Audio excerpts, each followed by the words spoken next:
the largest dinosaurs there are. These giant dragons wouldn't even have known they were alive. This all the way from here to there is a dragon, and this is a typhon in the desert. Now I'm going to show you him outlined. If you haven't seen him before, it's hard for you to make him out until you see him outlined. Now here he is with his red flared eye. This is his throat, comes all the way down. All this is just runoff of the fluids that are eroding from him. And this is from his spitting out to try to attack something. I'll show you that in a second too. But this is what he looks like. Now, drawn over the top of him, he looks like this. All right, there's his flared, flashy feathers or whatever he had, scales. And here's the scales on his throat. There's his red flared eye. Now, let's look at him on Google Earth. All right, let's turn this so that he's flat. Boom, there we go. There's his nose. There's his red flared eye. This flashy looking stuff runs all the way down. All the way down, all the way down, all the way down. And this is his throat. Runs all the way down, all the way down, all the way down. And it got cut right there. And I'm going to show you something that's going to show you. Everybody knew this in the past. Now, here's his head. There's his head. There's his red flared eye, and it's exactly what they say in Apollodorus. He had a red, flashing eye. These are his beards right here. And this one here is what's spitting out this toxin. This is a nasty, nasty toxin. You see this? This is not your normal average desert. And I have some stuff that show this has got some nasty chemicals in it, and they're blowing all the way across Africa. Now, here's his throat. These are scales. You see, this is the jowls right here.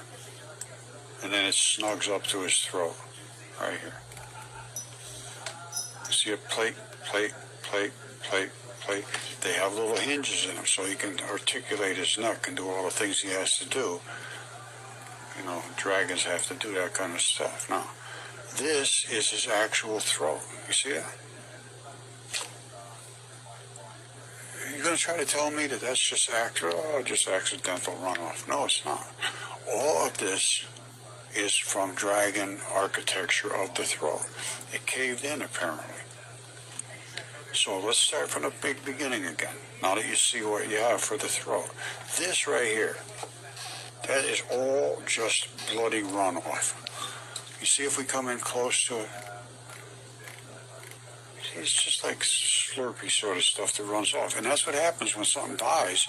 All of the fluids run out of it. And that's all the fluids running all over here. Now, so here's his head. All the way down to his throat being cut right here. See that red and the black? This is not like this back here. Back here is just all fluid. Here is literally blood. Red blood and black is the vein and artery. And that's why this is actually red blood running off into the desert still. And that's what makes all this stuff grow very green, because there's red blood. All right, the more red blood you put on something, the faster it'll grow.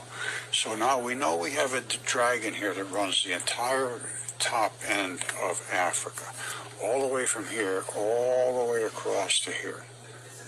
And the tail is right here. You can see the dragon scales. And you can see his organs, you can see where he poops, everything else. And this is more of his dragon scale tail right here.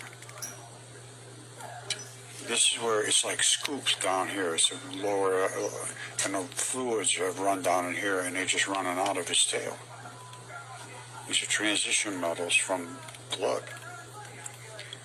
And it flares out at the end to these feathered tips, some kind of feathery tips. And feathers also make things grow very green. You see?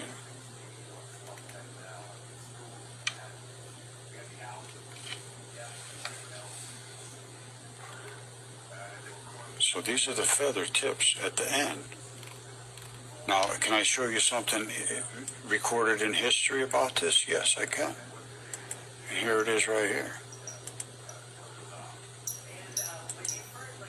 All right, this is a map from 1375.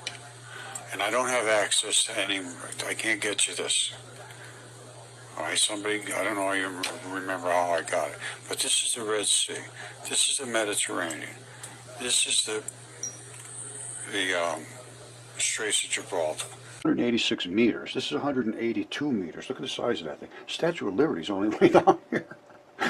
And this is twice the height of this. And that is the foot of a giant creature. This is the wrinkle zone where the tendon breaks. I'll show you this in the anatomical. Now take a look at this. We're going to get deep into the anatomy in a second. These are all those fibrils. Look at these wrinkly looking ones at the top. Why? Why? I can tell you why. Because that tendons are under tension. When you snap them, they go boing, and it's just like a rubber band. And this part here is all wrinkly because that's the wrinkle zone. Down here is still the heavy-duty fibers. And they don't have breaks in them like trees. And this is the heel. That's the heel bone part. And it went out to the front. And this is scooping up the sides. And all the red blood is all over the place around this as well. Hold on. It's you see this? This is all this flesh. The guy fell over. That's all the flesh and all this ready stuff. And I found the actual ribs and stuff, I think. Hold on. Well, here, let me show you this. This is Devil's Postpile. A different place. Same thing. Wrinkle zone. All of this same kind of fibrils. These are tendon fibrils. They're all over the earth. That's all the earth is made of. What's this one? All right, look at the wrinkle zone. Plus, there's red blood running out of here. You see that? That's red blood because this has to be serviced with blood. Everything has to have blood. Now, there's not much in tendon. It's very, very sparse, but there is some. This, I think, see the size of this thing? Look at that. And this is all stuff that's eroded off, all the tendons that were there, because there was a lot more up above, a lot more. It breaks at an abrupt transition. And then this is all, the flesh is all around there. Here's another shot of it. This is not volcanism. That's insane. And they break off just as flat as a pancake. And that's Devil's Tower. All right, look at this. Here's what a guy's body laid. This isn't just erosion. That's bloody tissue from this guy's dead body. There's that again. And anytime you see a lot of growth, a lot of green growth, it's loving that blood. Look at it. It loves blood. It loves blood. Some meatball put up this as the roots under the Devil's Tower. You got all these people that do crazy things. Look at the size of this guy. Look at these tendon fibers. And they still have these little flappy looking pieces on them because this was what would be called the synovial sheath. And what that does is the tendons slide within these sheaths and they're peeling off here. That's all that is. You see that? That's all. That's Devil's Tower. And it wraps around outside and they come up with these tendon fibrils and they break at what is called the abrupt transition. And you get this wrinkle zone. This stuff here fell off to the sides and you see piles of the white blocks laying over the sides because there was a ton of it up here too.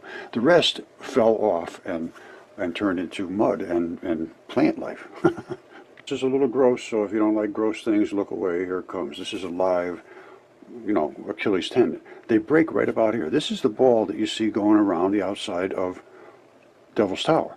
Now, up in this section here has all fallen off and is laying around outside.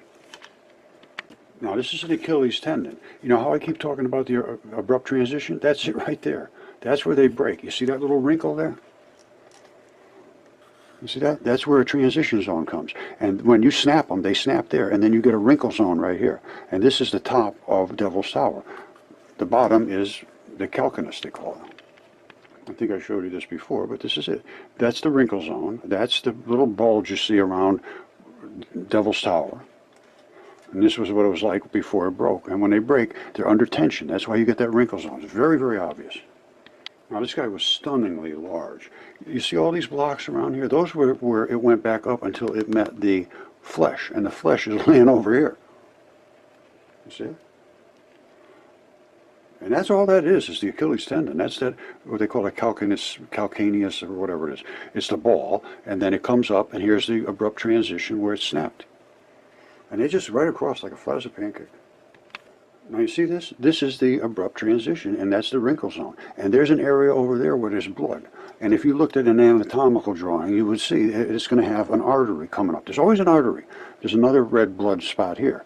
Now, all these blocks fell down to the bottom. They splay out here so that the tendon can wrap around the ball of the calcaneus there. All right, once again, any anatomist will understand this very easily. And these fibers are tendon fibers. They wrap around the ball of the calcaneus. These are the heel sections in the back, and this is actually where some blood has run out a little bit to moss grows on blood, let's put it that way. You see these little spots on the back here, how they wrap around there? You think that happened by volcanism? That happened by wrapping around a calcaneus. Okay, so obviously, you know, I think it's a foot, and I think it's from a giant, and I have so much other stuff to support these size creatures, and even bigger. So let's talk about, they're talking about trees, they're talking about basalt from lava flows, and all kinds of crazy stuff. That is a creature's foot. That is a wrinkle zone. There's a calcaneus tendon ball underneath here. That is from a giant.